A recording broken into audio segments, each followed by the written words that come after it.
Hey, what up, y'all? It's your boy Scoob, and welcome to Spider's Diecast, and a happy Easter to all out there. So, I got my Easter egg right here. It's in this box that came yesterday, but I waited till today to do this one because I still had that BMW 507 video that I wanted to put out there. But anyway, it's all about this right here, and this is my this is my Ferrari F355 challenge from the good folks at Classic Lover.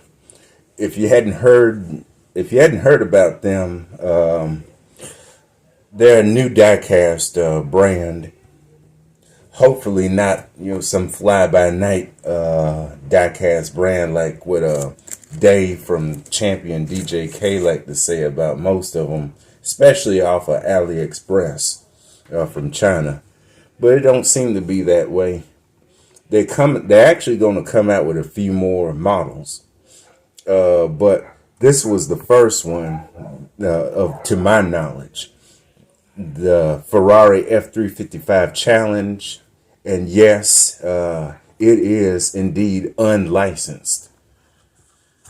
But the main thing is, the special features that it has. It has some moving parts.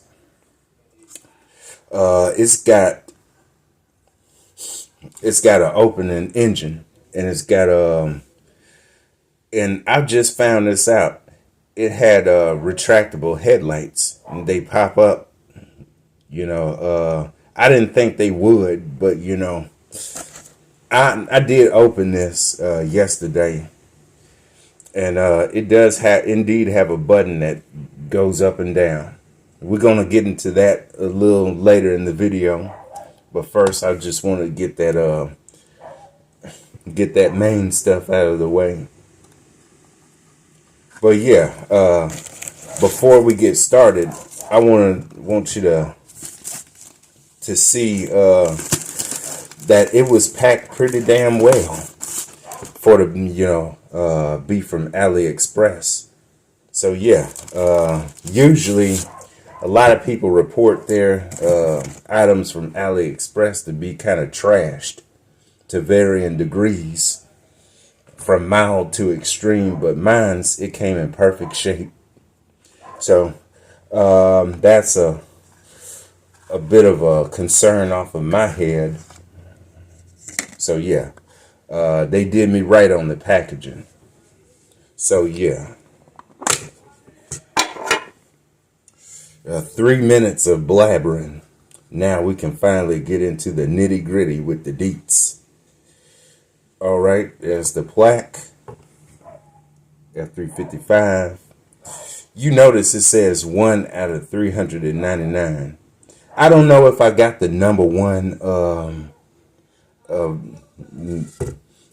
example, but that just probably, all of them probably might say that 1 of 399. Who knows?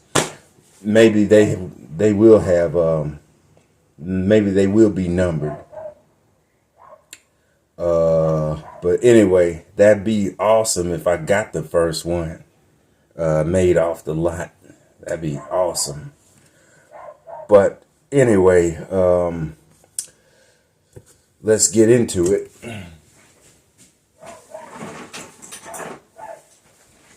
Had to grab my screwdriver real quick. So, when I opened this yesterday, I can kind of see and expect that it didn't really have the best well, they're still working on their quality control. I'll just put it that way. But the stuff that I mentioned about the moving parts, it kind of outweighed that for me. Of course, you are getting an unlicensed model, but hey, a lot of licensed models, a lot of licensed brands out there, got, a bunch of piss poor quality control too. So we just gotta, keep it in all fairness. But anyway, the first thing you notice is this windshield. This is what I'm talking about.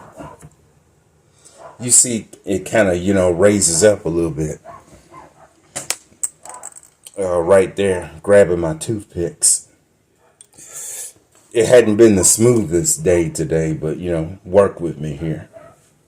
So, yeah, that's one thing that they got to tighten up. Getting everything flush. And then I had to fix this mirror on the left. The mirror itself is in there is pretty sturdy, but that reflective insert, the sticker, it was drooping down, off of the mirror just a little bit. So I had to bust out my little super glue and work with that, get that straightened out. It looks good now.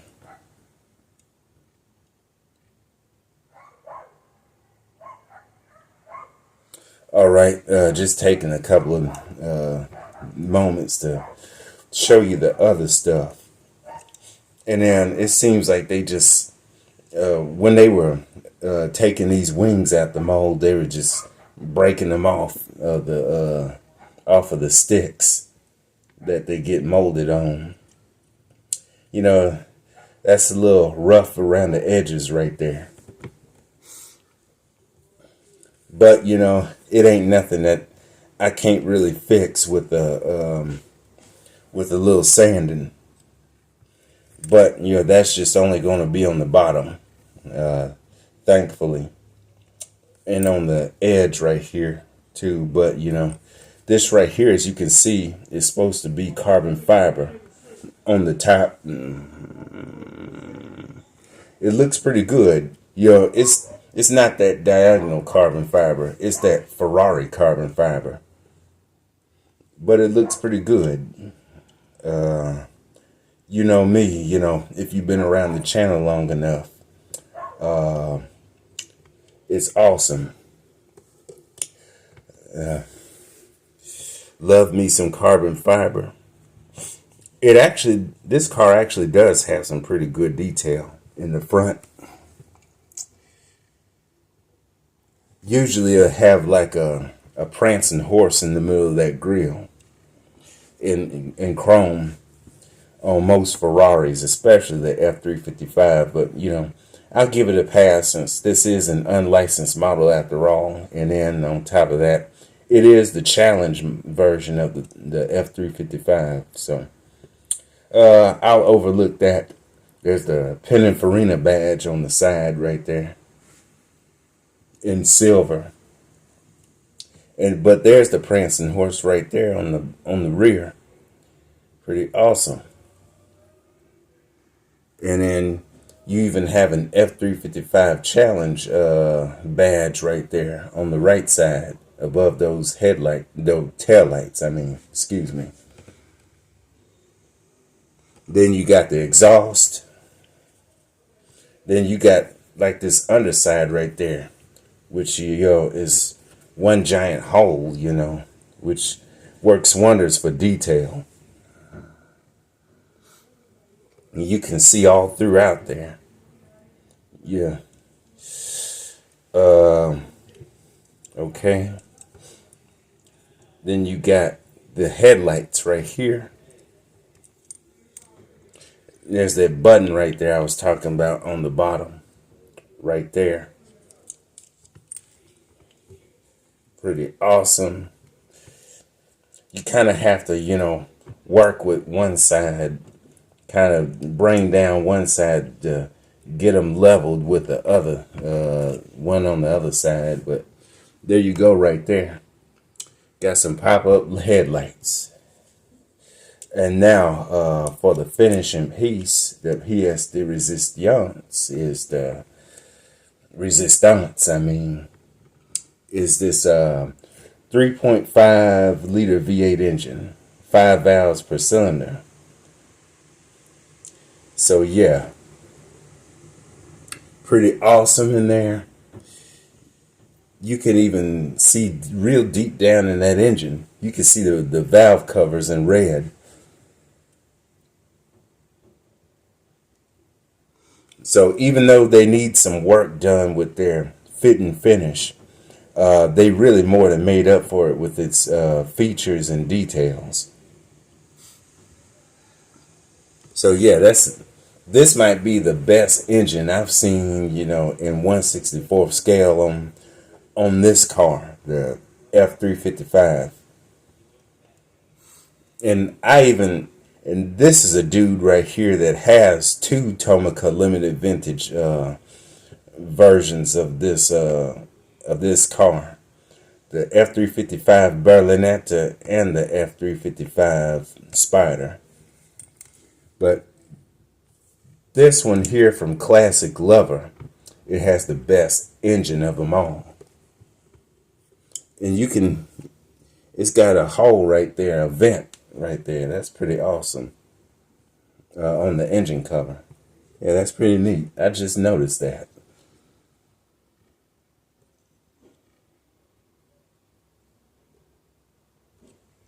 So, and then, yeah, it ain't gonna roll. You know, the front wheels, they want to, but, you know, it's all right.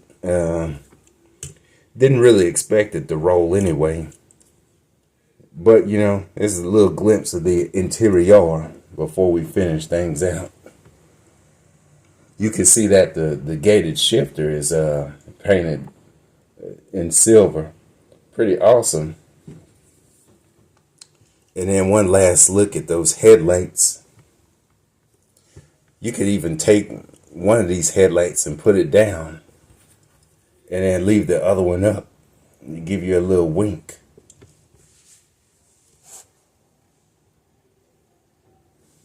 That's pretty neat. So anyway, that pretty much touches all the bases of this model right here. Like I said, you know, even though they need some serious work done, attention on their quality control, their fit and finish, they definitely made up for it in all the other areas. I'm in love with the details as far as the engine, the headlights. Even though they're a little wonky, the headlights, you know, that could be worked on with time. Especially, like I said, this is a new brand. It's unlicensed, so, you know, there's a little bit of that legal mumbo jumbo being controversialized between members of the Diecast community. But in the great words of the great Nas from the channel Nostalgic, my buddy, I'm just really a collector. I ain't no lawyer, so I just leave it at that. So yeah, headlights go up and down, great engine, and the fact that I love me some F355s. Oh yeah, and the wheels, they got brakes behind them too. Don't want to leave no stone unturned. We're at 14 minutes, but we had a lot of detail to cover. But the detail that we did cover, hope that, you know, it was informationalized enough for you to be excited about it. Just making up some words. So anyway, I'm going to get my butt on out of here. We at 15, almost at 15 minutes. So I'm just going to close it out. Happy Easter. I'm going to get my butt on out of here, and I'll see y'all later. All right, y'all. Have a good one.